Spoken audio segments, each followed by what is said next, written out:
اب میں قاری عبیر صاحب سے معذرت کرتے ہوئے کہ شاید میں ان کا بھی کچھ وقت لے گیا ہوں، التماس کروں گا کہ وہ تشریف لائیں اور اپنے دل نشین الفاظ سے ہمارے ایمان و احساس کو منور فرمائیں۔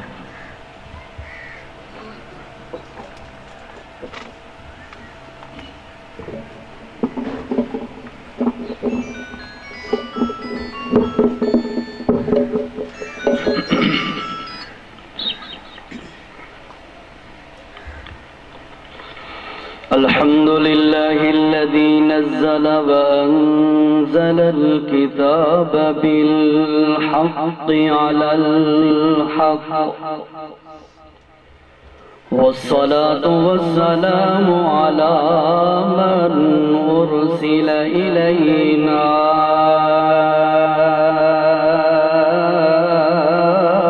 بالحق، وعلى آله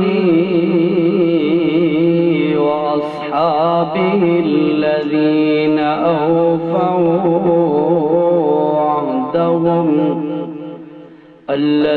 أوفوا عهدهم في السفر والحزر. أشهد أن لا إله إلا الله وحده لا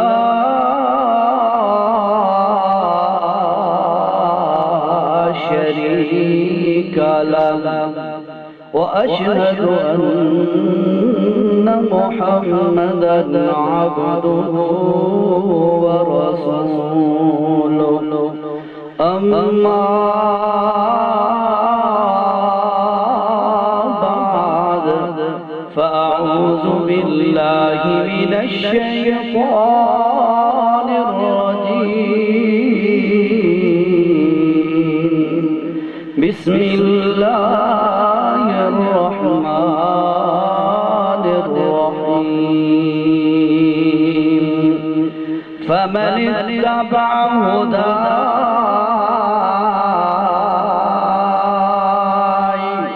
فلا يضل ويشقى. سبحان ربك رب العزة عما يصفون، وسلام على المرسلين، والحمد لله رب العالمين. اللهم صل على محمد وعلى آل محمد كما صليت على إبراهيم وعلى آل إبراهيم إنك حميد مجيد. اللهم بارك على محمد وعلى آل محمد كما باركت على إبراهيم وعلى آل إبراهيم إنك حميد مجيد. ذکر سامعین،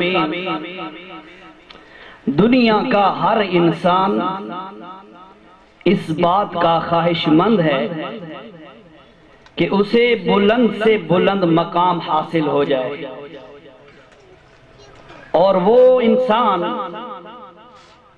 اپنی بلندی، اپنی رفعت، اپنی شان، اپنے مقام حاصل کرنے کے لیے بڑی تگ و دو کرتا ہے، بڑی محنت کرتا ہے.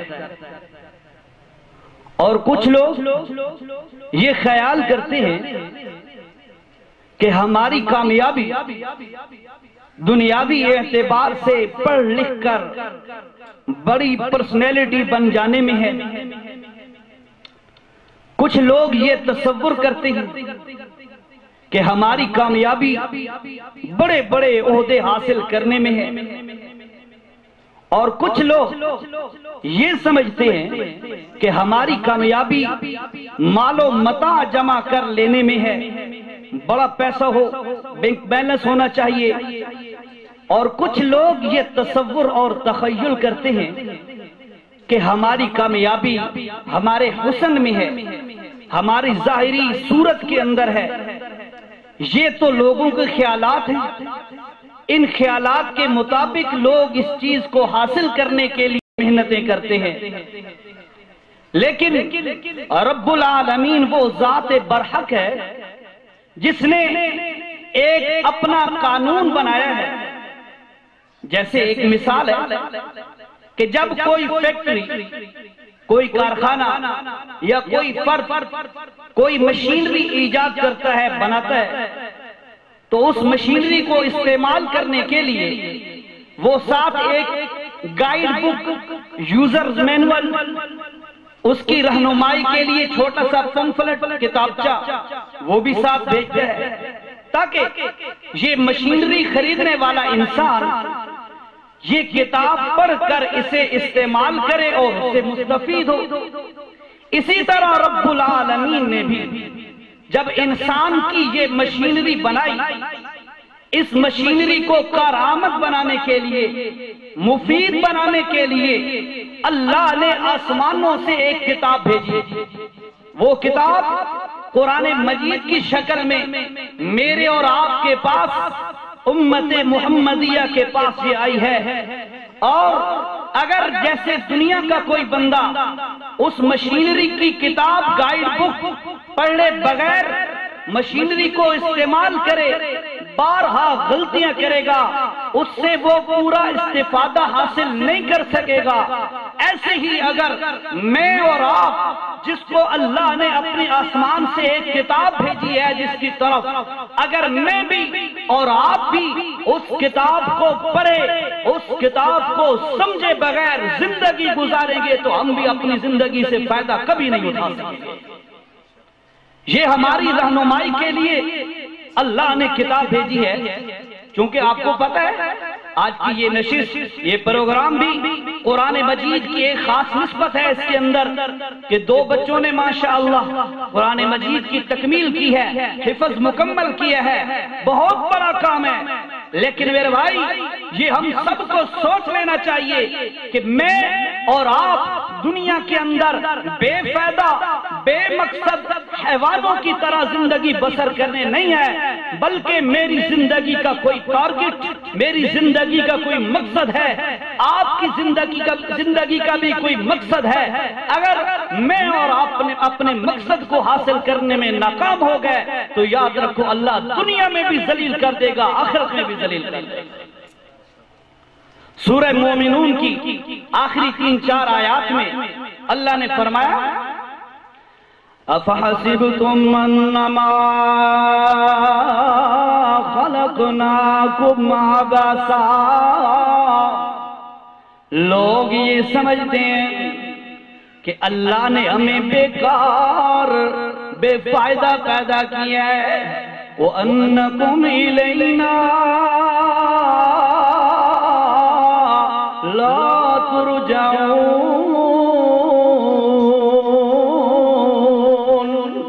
اور یہ خیال کرتے ہیں کہ ہم بیکار ہیں، ہمارا کوئی بھی مقصد نہیں ہے، اور ہم نے اللہ کے پاس لوٹ کر بھی نہیں جانا۔ یاد رکھو، فَتَعَالَ اللَّهُ الْمَلِكُ، او لوگو سارے بادشاہوں سے بڑا بادشاہ اللہ ہے، سب سے اعلیٰ بادشاہ اللہ ہے۔ فَتَعَالَ اللَّهُ الْمَلِكُ الْحَقُّ، سچا بادشاہ اکیلا اللہ ہے، وہ تم سب کو مار کر ایک دن اپنی عدالت کے کٹہرے میں کھڑا کر دے گا اور تم سے پوچھے گا، ارے انسان، میری بے شمار نعمتیں تم نے استعمال کی ہیں، بتا تو صحیح اپنی جوانی کیسے گزار کے آیا، اپنا شباب کیسے گزار کے آیا، اپنے علم پر کیسا عمل کر کے آیا، اپنی کمائی کو کہاں استعمال کر کے آیا، اپنی زندگی کہاں ضائع کر کے آیا، اللہ رب العزت سوال کریں گے، میں نے بھی جواب دے ہونا ہے، آپ نے بھی جواب دے ہونا ہے۔ اللہ رب العزت نے اس جواب دہی کی تیاری کے لیے اللہ نے دنیا میں ہمیں قرآن والی نعمت دے دی۔ اس قرآن کو پڑھ کر اگر میں بھی اپنی زندگی گزاروں، آپ بھی اپنی زندگی گزاریں، اس رب کی قسم ہے دن قیامت کے ہمارے جوابات صحیح ہوں گے۔ اگر اس قرآن کو چھوڑ کر میں نے زندگی گزاری یا آپ نے زندگی گزاری تو یقیناً میرے اور آپ کے مقدر میں جہنم کا فیصلہ کیا جائے گا۔ آج ہم نے سمجھا صرف برکت کے لیے قرآن کی چند آیات تلاوت کر لیں بس حق ادا ہو گیا۔ نہیں میرے بھائیو، عباسا تم عبس نہیں ہو، فضول نہیں ہو۔ یہ تو جانور ہوتی، یہ تو حیوانات ہوتی، کھایا پیا اور بس مر گئے ختم۔ حیوانوں والی زندگی نہیں، انسانوں والی زندگی۔ تمہارا کوئی مقصد اور ٹارگیٹ ہے؟ اللہ پاک نے فرمایا او کائنات والو، یہ جو قرآن ہے، یہ قرآن میں نے تمہاری رہنمائی کے لیے بھیجا ہے۔ اور یاد رکھیے میرے بھائی، دو چیزوں سے انسان بنتا ہے، ایک روح اور دوسرا جسم۔ یہ دونوں چیزیں ملتی ہیں تو انسان کہلاتا ہے۔ صرف روح بھی انسان نہیں کہلاتی، صرف یہ ڈھانچہ اور مجسمہ بھی انسان نہیں کہلاتا۔ اللہ رب العزت نے اس قرآن کے اندر روح کے لیے بھی اور اس قرآن کے اندر جسم کے لیے بھی ہدایت بنا کر قرآن کو بھیجا ہے۔ کوئی بندہ اگر دیکھے، موازنہ کیجئے سابقہ دوروں کے اندر، دیکھیے تو صحیح میرے بھائیو، روح کے لیے کیسے قرآن رہنمائی بن کے آیا۔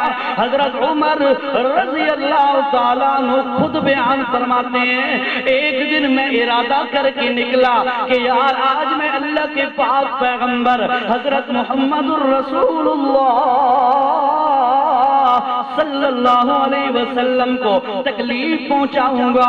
تکلیف پہنچانے کی غرض سے میں نکلا۔ حرم کعبہ کے اندر میں نے دیکھا اللہ کے پاک پیغمبر قرآن مجید کی تلاوت کر رہے تھے۔ قرآن حضرت عمر رضی اللہ تعالیٰ عنہ کے کان ان کے متعلق مشہور ہے، کانا وقافا عند کتاب اللہ۔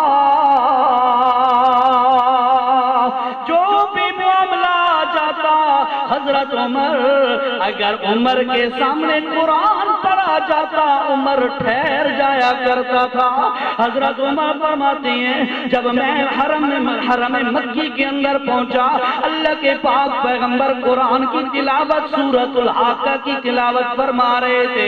میں نے جب آپ کی زبان سے قرآن سنا، میں نے یہ سمجھا کہ یہ کوئی شاعر ہے جس کا کلام میرے اوپر اثر کر رہا ہے۔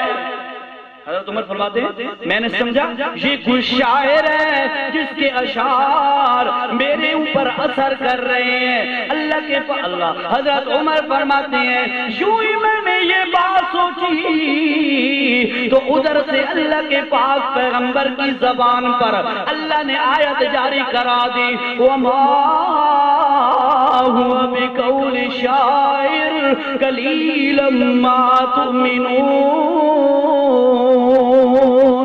او کائنات والو، میرا محمد شاعر نہیں ہے۔ حضرت عمر فرماتے ہیں جب میں نے یہ سنی ہے حیران ہو گیا، شاعر نہیں ہے، اچھا پھر کاہن ہوگا؟ کیوں؟ میں نے ابھی تخیل کیا ہے، اس نے اپنا جواب دے دیا ہے کہ میں شاعر نہیں ہوں۔ تو آگے سے حضرت عمر فرماتے ہیں میں نے خیال کیا یہ کوئی کاہن ہے۔ اللہ کے پاک پیغمبر کی زبان پر اللہ نے آیت جاری کرا دی، وَلَا بقول کاہن قلیلا ما تذکرون،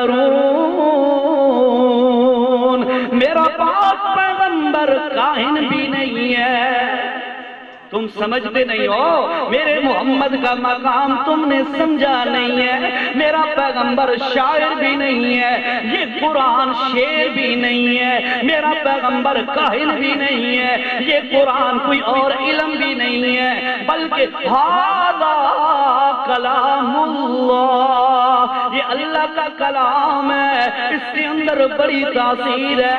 حضرت عمر فرماتے ہیں بڑا اثر ہوا کہ میں سوچ رہا تھا کہ اللہ کے نبی شاعر ہے یا اللہ کے نبی کاہن ہے، پھر میں سوچ پر مجبور ہو گیا آخر ہے کون اور یہ کلام کیا ہے؟ اللہ کے پاک پیغمبر کی زبان سے یہ بات، یہ آیت جاری ہو گئی، تنزیل من رب العالمین، یہ تمہارے رب کی طرف سے نازل شدہ کلام ہے۔ تو میں نے عرض کیا تھا یہ قرآن روح کے لیے بھی رہنمائی کی کتاب، گائیڈ بک، ہدایت کی کتاب بن کے آئی ہے، اور جسم کے لیے بھی ہدایت کی کتاب بن کے آئی ہے۔ روح کی مثال میں نے مختصراً پیش کر دی۔ حضرت عمر فرماتے ہیں پھر دوسرا واقعہ دوسرے دن کچھ دنوں بعد پیش آ گیا، جو حضرت فاطمہ حضرت عمر کی بہن والا واقعہ آپ نے سنا ہوا ہے کہ اس کے بعد میں اسلام لے آیا۔ لیکن یاد رکھیے میرے بھائیوں، صرف قرآن کی تلاوت روح پر اثر کرتی ہے، صرف قرآن کی تلاوت، بیان، تقریر، تفسیر یہ بات کی باتیں ہیں، صرف تلاوت قرآن بھی دل پر اثر کرتی ہے، روح پر اثر کرتی ہے۔ آج تو ہم کہتے ہیں نا جی میوزک روح کی غذا، اچھا بڑی عجیب بات ہے، بڑے دھڑلے سے ہم لوگ کہتے ہیں میوزک، موسیقی یہ روح کی غذا ہے، اور جی بات کی ٹائم نہیں گزرتا۔ اور ظالموں یاد رکھو، جس رب نے انسان کو پیدا کیا ہے وہ ہم سے زیادہ جانتا ہے، اسے پتا ہے اس کی روح کی غذا میوزک نہیں ہے، اللہ کا قرآن ہے۔ اور یہ بھی آپ کو بتاتا جاؤں، چلو بات آ گئی، اللہ کے پاک پیغمبر صلی اللہ علیہ وسلم نے فرمایا الغنا ينبت النفاق كما ينبت الماء الزرع او كما قال النبي صلی اللہ علیہ وسلم۔ ایک اور بات پہلے، اللہ کے پاک پیغمبر علیہ السلام نے فرمایا جہنم کے 7 طبقات ہیں، 7 منزلیں ہیں، 7 سٹیپ ہیں، اور لازمی بات ہے جو سب سے نچلا سٹیپ اور منزل ہے اس کے اندر ہیٹ اور گرمائش زیادہ ہے، اور جو سب سے اوپر ہے اس کے اندر پہلے کی نسبت کم ہے، ایسے ہی ہے۔ اب قرآن کیا کہہ رہا ہے؟ ان المنافقین فی الدرک الاسفل من النار، او لوگو منافق بندہ جہنم کے سب سے نچلے طبقے میں ہوگا، سمجھ آئی؟ منافق سب سے نچلے طبقے میں ہوگا۔ اب منافق ہوتا کون ہے؟ جو اوپر سے کہے میں مسلمان ہوں، زبان سے کہے میں مسلمان ہوں پر اندر سے کافر ہو، دین اسلام کا دشمن ہو، وہ منافق کہلاتا ہے۔ اللہ پاک نے فرمایا منافق جہنم کے نچلے طبقے میں ہوگا۔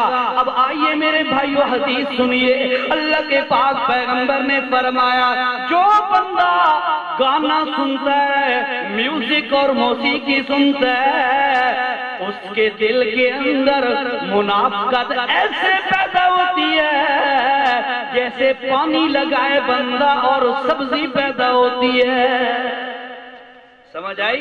ایمان ختم ہوتا جاتا ہے، منافقت پیدا ہوتی جاتی ہے، اور وہ بندہ منافقت کی موت مر رہا ہوتا ہے۔ ہم اوپر سے رو رہے ہوتے ہیں او جی ہمارا فلاں گیا، ہمارا فلاں ساتھی یا دوست یا بھائی یا باپ یا کوئی وغیرہ گیا، لیکن وہ بندہ منافقت کی موت مر رہا ہوتا ہے۔ اللہ اللہ کی قسم ساری کائنات کی زبان غلط ہو سکتی ہے، آمنہ کی لال کی زبان غلط نہیں ہو سکتی۔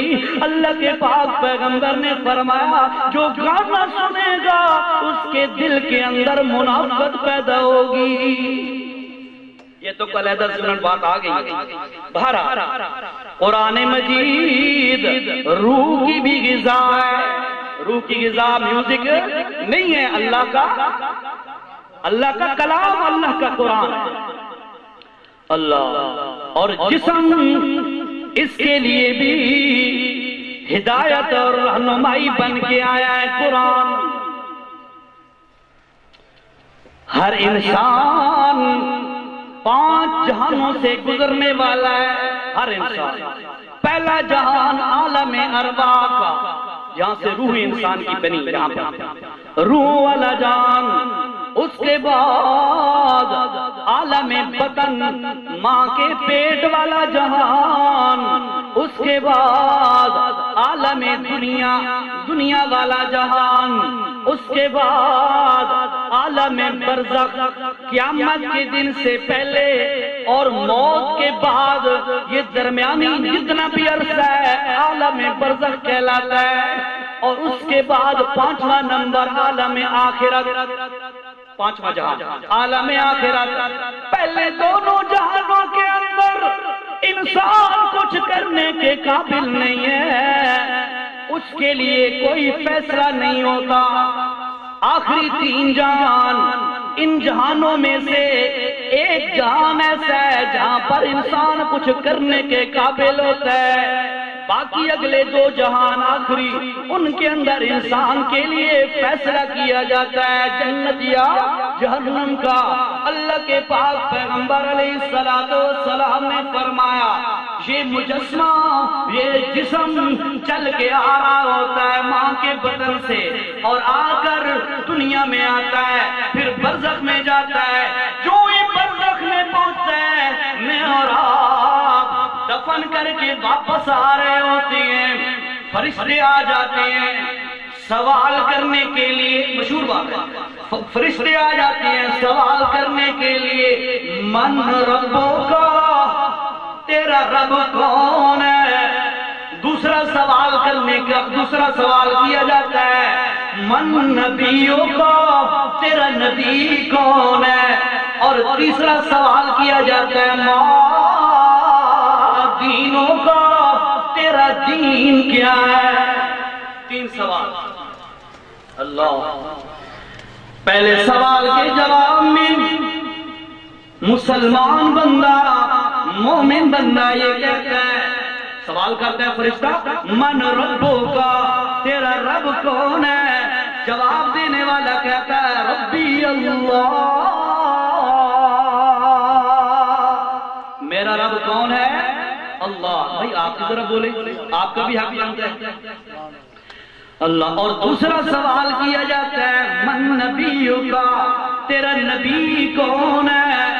جواب دینے والا کہتا ہے نبی محمد رسول اللہ صلی اللہ علیہ وسلم، میرا نبی اللہ کے پاک پیغمبر محمد رسول اللہ۔ اور تیسرا سوال کیا جاتا ہے ما دینوں کا، تیرا دین کیا ہے؟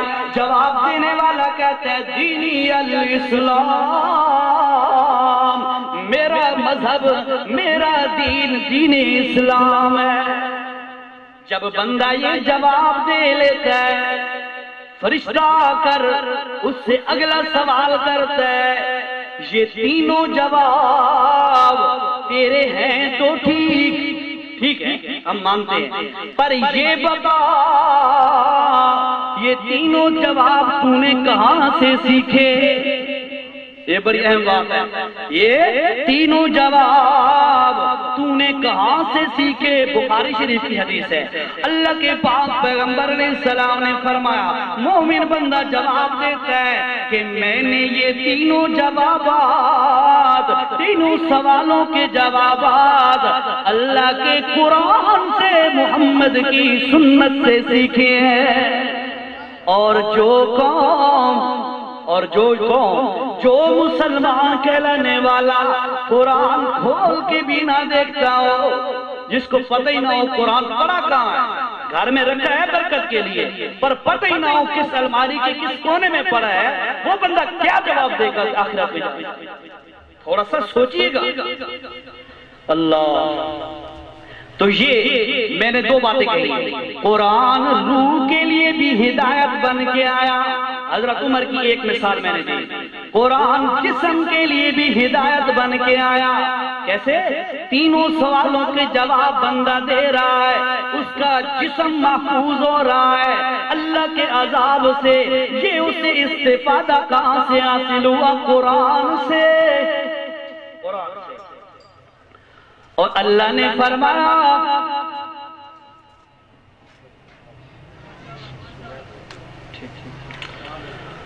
اللہ رب العزت نے فرمایا جس بندے کو، بڑی توجہ سے میرے بھائی بات سنیے گا، بڑی توجہ سے، اللہ رب العزت نے فرمایا جس بندے کو میں قرآن والی نعمت دوں، چاہے حافظ چاہے غیر حافظ، بعض علماء کہتے ہیں صرف حافظ نہیں، سارے لوگ، سارے مسلمان مراد ہیں، جس بندے کو میں قرآن والی نعمت دوں اور اس قرآن کو وہ چھوڑ دے، نہ اس پر عمل کرے نہ اس کی تلاوت کرے، اللہ رب العزت فرماتے ہیں اسے میں دو عذاب دیتا ہوں۔ توجہ، اللہ کون سے دو عذاب؟ جو بندہ قرآن کو چھوڑ دے، عمل نہ کرے، پسے پش ڈال دے، اس کو اللہ دو عذاب دیتا ہے۔ اللہ رب العزت نے فرمایا وَمَنْ أَعْرَضَ عَنْ ذِكْرِي فَإِنَّ لَهُ مَعِيشَةً ضَنْكًا۔ او لوگوں، پہلا عذاب اسے دنیا میں دیتا ہوں۔ اللہ کیا عذاب؟ اللہ نے فرمایا معیشتاً ضنکا، اس کی آمدن ختم کر دیتا ہوں، اس کی معیشت برباد کر دیتا ہوں۔ اللہ، پہلے آج سے کچھ عرصہ پہلے 50-60 سال پہلے کی بات ہے، لوگ کہتے تھے بھئی ایک بندہ کما کر سارا گھر کھاتا تھا، آج سارے کما کے ہم کھا نہیں سکتے، سارے پریشان ہیں۔ اصل وجہ کوئی تلاش نہیں کرتا کہ وجہ کیا ہے، ہم پر اتنی بے برکتی کیوں آئی؟ یہ گندم ہے نا، گندم، اس کا سٹا خوشا، اس کے اندر جو دانہ ہوتا ہے ہمارے میں عرف میں جو سائز ہے، یہ آپ نے دیکھا ہے؟ فرعون کے دور تک اس گندم کے دانے کا سائز مرغی کے انڈے کے برابر تھا، سمجھے؟ فرعون کے دور تک اس کا سائز مرغی کے انڈے کے برابر۔ حضرت زکریا علیہ السلام فرعون کے بعد آئے تھے، حضرت عیسیٰ علیہ السلام کے یوں سمجھو کہ نانا تھے، حقیقت میں نہیں لیکن یوں سمجھو کہ نانا تھے۔ حضرت زکریا علیہ السلام کا جب دور آیا تو اس دور میں اس دانے کی موٹائی کبوتر کے انڈے کے برابر رہ گئی، سمجھ آئی؟ اور اللہ کے رسول صلی اللہ علیہ وسلم کے دور میں اس دانے کی موٹائی کھجور کی گٹلی کے برابر رہ گئی۔ اور آج میں اور آپ دیکھیں، میں نے آپ دیکھ لیا، اللہ پاک کی یہ آیت بیان سنو میرے بھائیو، اللہ نے جو فرمایا ہے جو قوم میرے قرآن کو چھوڑ دے گی میں اس کی معیشت برباد کر دوں گا، برکت اٹھا لوں گا، بڑی کمائی کے ارادے کرے گا، انکم سورسز بھی بہت سارے ہوں گے، آمدن ظاہری طور پر بڑی ہوگی، لیکن اللہ نے فرمایا معیشتاً ضنکا، پنجابی میں کہتے ہیں اس دی پوری باتی نہیں پڑی، ایسے ہی ہے نا، پوری باتی نہیں پوندی، لکھ روپے تنخواہ ہوئے تو اس دا بھی سر سے آتے ہیں بھئی پتہ نہیں کیا ہو گیا تھے کیا ہو گیا۔ اصل وجہ کیا ہے؟ اللہ رب العزت نے فرمایا وَمَنْ أَعْرَضَ عَنْ ذِكْرِي، جو بندہ میرے قرآن سے منہ موڑے گا، قرآن گھر کے اندر روتا رہا، اخبار پڑھنے کو ٹائم مل گیا، نیوز سننے کو ٹائم مل گیا، ٹی وی پہ بیٹھ کے گھنٹوں گھنٹوں تبصرے تجزیے سننے کو ٹائم مل گیا، پر اللہ کا قرآن تلاوت کرنے کے لیے ہمارے پاس ٹائم نہیں ہے، اسی وجہ سے اللہ نے فرمایا پہلا عذاب دنیا میں یہ بھیجتا ہوں فَإِنَّ لَهُ مَعِيشَةً ضَنْكًا، اس کی معیشت تنگ کر دیتا ہوں، اسے تنگ دست بنا دیتا ہوں، وہ کماتا ہے پر ہاتھ پلے کچھ بھی نہیں آتا۔ اور دوسرا عذاب اللہ نے فرمایا وَقَدْ كُنْتُ بَصِيرًا قَالَ كَذَلِكَ وَمَنْ أَعْرَضَ عَنْ ذِكْرِي فَإِنَّ لَهُ مَعِيشَةً ضَنْكًا وَنَحْشُرُهُ يَوْمَ الْقِيَامَةِ أَعْمَىٰ، جب دن قیامت کا آئے گا، پہلا عذاب دنیا میں کہ معیشت تنگ، اب دوسرا عذاب آخرت میں کیا ہوگا؟ اللہ نے فرمایا کہ فَإِنَّ لَهُ مَعِيشَةً ضَنْكًا وَنَحْشُرُهُ يَوْمَ الْقِيَامَةِ أَعْمَىٰ، ایسے بندے کو جس نے قرآن کو چھوڑ دیا، قرآن سے منہ موڑ لیا، نہ تلاوت نہ عمل نہ قرآن کا استقبال، اس کے لیے اللہ نے فرمایا دن قیامت کی سزا یہ ہوگی کہ ایسے بندے کو میں اندھا کر کے اٹھاؤں گا، اندھا اٹھے گا۔ ہم نے دیکھ لیا ہے دنیا کے اندر ایک عذاب اپنی آنکھوں سے، اللہ نے برکت اٹھا لی ہے، اور یقین کیجئے اگر ہماری یہی صورتحال رہی تو آخرت میں بھی ہمیں عذاب دیکھنا پڑے گا۔ اس لیے اللہ کا واسطہ دے کے کہتا ہوں اپنے گھروں کے اندر قرآن کو رائج کرو، قرآن کی تلاوت، قرآن کے مفہوم اور معانی کو سمجھو، علماء کے پاس بیٹھو، اساتذہ کی محفلیں اختیار کرو تاکہ تمہیں قرآن کی سمجھ آئے۔ حیوانوں کی طرح زندگی گزارنا کہ کھاؤ پیو اور سو اٹھو بیٹھو بس مر گئے، یہ حیوانوں کی زندگی ہے۔ انسانوں کی زندگی یہ ہے کہ وہ دنیا کے اندر بھی کامیاب زندگی گزارے اور آخرت کے اندر بھی کامیاب زندگی۔ اچھا، دن قیامت میں جب اٹھے گا اندھا ہو کر کہے گا اللہ وَقَدْ كُنْتُ بَصِيرًا، دنیا کے اندر تو میری نظر 6x6 تھی، بہترین نظر، یا اللہ تو نے مجھے آخرت میں اندھا کر کے کیوں اٹھایا؟ اللہ رب العزت فرماتے ہیں کذالک اتتک آیاتنا، میری آیات تیرے پاس آئی تھی۔ قرآن آیا ہے ہمارے پاس کہ نہیں آیا ہے نا جی؟ اچھا، اللہ نے فرمایا اتتک آیاتنا، تیرے پاس میری آیات آئی تھی، فنسیتا، تو نے انہیں بھلا دیا، تجھے ہوش ہی نہ رہا، تو نے انہیں بھلا دیا، وَكَذَلِكَ الْيَوْمَ تُنْسَىٰ، آج جیسے دنیا میں تو نے میرے قرآن کو بھلا دیا تھا، آج میں اللہ نے تجھے بھلا دیا ہے۔ جیسے تو نے دنیا میں قرآن سے آنکھیں بند کر لی تھی، آج اللہ نے میں تجھے حقیقت میں اندھا کر کے اٹھایا ہے۔ تو یہ آخرت کی سزا ہے۔ اس لیے میرے بھائی میں آپ سے منت کروں گا آج اس محفل کے حوالے سے کہ آپ بھی کوشش کریں، ہر اعتبار سے قرآن کی خدمت کریں، یہ ٹارگٹ حاصل کریں کہ یار میں کچھ نہ کچھ اپنی زندگی کے اندر قرآن مجید کی خدمت کر دیں۔ ٹھیک ہے؟ اچھا، اب جو بندہ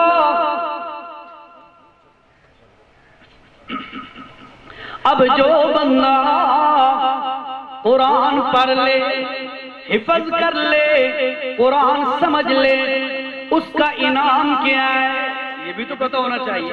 ایک تو یہ ہے قرآن چھوڑنے کا وبال کیا ہے، اب دوسرا قرآن پڑھنے کا اجر کیا ہے، اس کا فائدہ کیا ہے۔ پہلے نمبر پہ سنیے اللہ رب العزت نے فرمایا خیرکم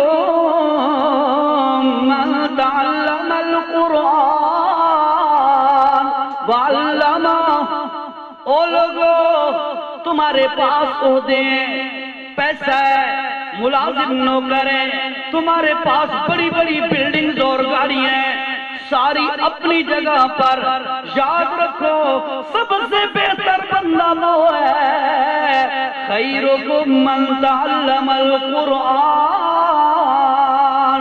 جو بندہ تم میں سے قرآن سیکھ گیا یا سکھا گیا وہ بندہ اللہ کے نبی نے فرمایا سب سے بہتر بندہ ہے۔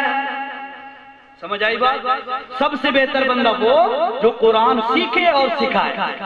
اب اس لیے کوشش کریں آپ نے سب سے بہتر بندہ بننا ہے. ٹھیک ہے نا جی؟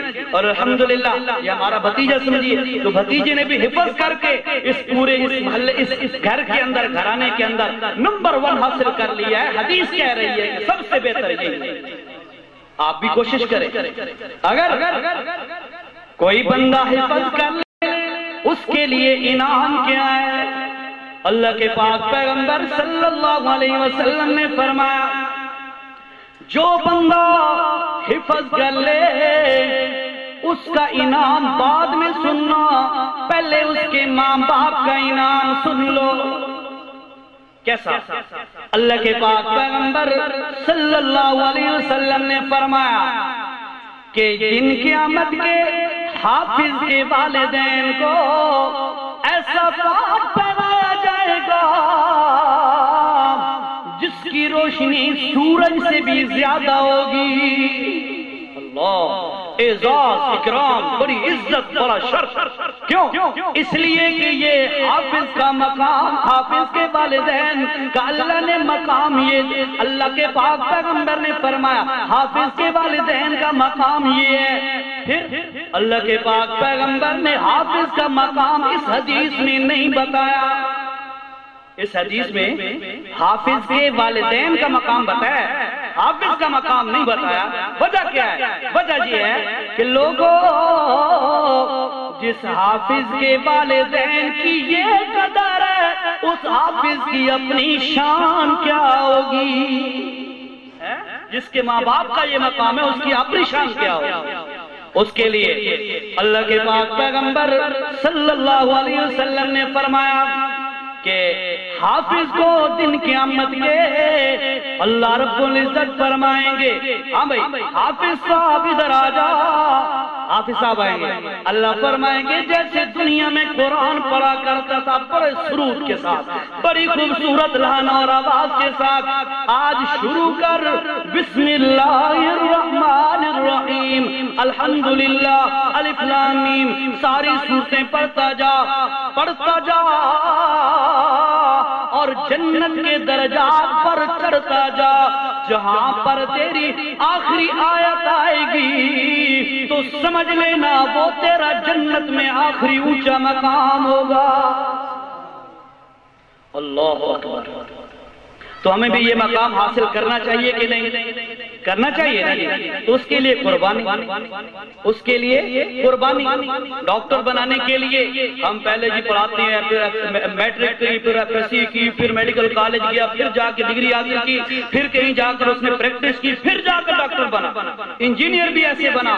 جب کوئی کسی اور فیلڈ میں جو جائے اس کے لیے پہلے اسے محنت کرنی پڑتی ہے، پھر جا کر اسے وہ چیز حاصل ہوتی ہے. تو ہمیں بھی چاہیے کہ ہم نے اگر یہ مقام حاصل کرنا ہے اس کے لیے محنت کرے. صبح اٹھ کر اپنے بچے کو جائے گا بیٹا تو نے قرآن حفظ کرنا ہے، بیٹی تو نے قرآن یاد کرنا ہے. اس کی وجہ کیا ہے؟ دن قیامت کی اللہ تجھے بھی عزت دیں گے، اللہ مجھے بھی عزت دیں گے، اور حقیقی عزت آخرت کی عزت. اللہ اکبر. اور اس کے بعد جو حافظی ہیں ان کے لیے بھی یہ اللہ کے پاک پیغمبر صلی اللہ علیہ وسلم نے فرمایا قرآن مجید کی تلاوت اس کے لیے فرمایا کہ لوگوں قرآن کے ہر حرف کے بدلے میں اللہ رب العزت 10 نیکیاں دیتے ہیں. ہر حرف کے بدلے میں حضرت عبداللہ بن مسعود فرماتے ہیں حرف سے مراد یہ نہیں ہے کہ الف لام میم یہ ایک حرف ہے، نہیں یہ نہیں ہے ایک حرف.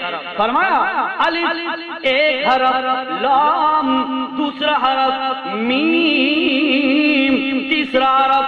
جو بندہ صرف الف لام میم ثواب کی نیت سے پڑھ لے اس بندے کو اللہ فوراً 30 نیکیاں عطا فرما دیتے ہیں. یہ کوئی عام کتاب ہے؟ اللہ اکبر. اور میرے بھائی خاص طور پہ میں آپ سے بار بار یہ گزارش اسی لیے کر رہا ہوں کہ یہ محفل چونکہ قرآن کی ہے، اس کے میں قرآن مجید کا ایک خاص تعلق اور نسبت کی وجہ سے یہ محفل منعقد کی گئی ہے، تو ہمیں کچھ فائدہ ہو جائے، ہم کچھ سمجھ کے جائیں کہ ایک بچے نے اگر قرآن حفظ کیا ہے یا 2 بچوں نے قرآن حفظ کیا ہے تو چلو آج سے ہم بھی تیار کرتے ہیں، ہمارے بیٹے، ہمارے بھائی، ہماری بہنیں، ہماری بیویاں، ہمارے جتنے بھی رشتے دار جہاں تک ہم ممکن ہے ان کو چلا سکتے ہیں، وہ بھی تاکہ قرآن مجید کی خدمت کریں اور حفظ کریں۔ یاد ٹھیک ہے جی، اس کے لیے کوشش کریں گے۔ اللہ اکبر۔ اللہ کے پاک پیغمبر صلی اللہ علیہ وسلم نے فرمایا، حدیث شریف ہے، انما الاعمال بالنیات، یاد رکھیے اعمال کا دار و مدار نیتوں پر ہے، نیت صحیح ہونی چاہیے۔ حفظ کرنا اس لیے نہ کہ میرا بیٹا حافظ ہوگا، میرا نام دنیا میں بڑا بن جائے گا، یا میری عزت بڑھ جائے گی، یا میرا حفظ کرنے والا بندہ یہ سمجھے کہ میں حافظ بن کے بڑا اونچا فرد بن جاؤں گا، عالم بن کے بڑی کمائی کروں گا، بڑے پیسے لوٹوں گا، یہ کروں گا۔ اللہ کے پاک پیغمبر نے فرمایا انما الاعمال بالنیات، اعمال کا دار و مدار نیتوں پر ہے۔ اور ایک اور حدیث، رب طالل للقرآن والقرآن یلعن، بہت سارے قرآن پڑھنے والے ایسے ہیں جو قرآن پڑھتے ہیں، والقرآن یلعن، قرآن ان پر لعنت کرتا ہے۔ قرآن کی تلاوت کی، قرآن نے اس پہ لعنت کی۔ اور بہت سارے روزہ دار ایسے ہیں جو پورا دن بھوکا روزہ رکھتے ہیں، لیکن شام کے وقت، افطاری کے وقت روزہ ان پہ لعنت کرتا ہے۔ اس کی وجہ کیا ہے کہ اس کے عقائد اور اس کے اعمال اس کے مطابق نہیں ہوتے۔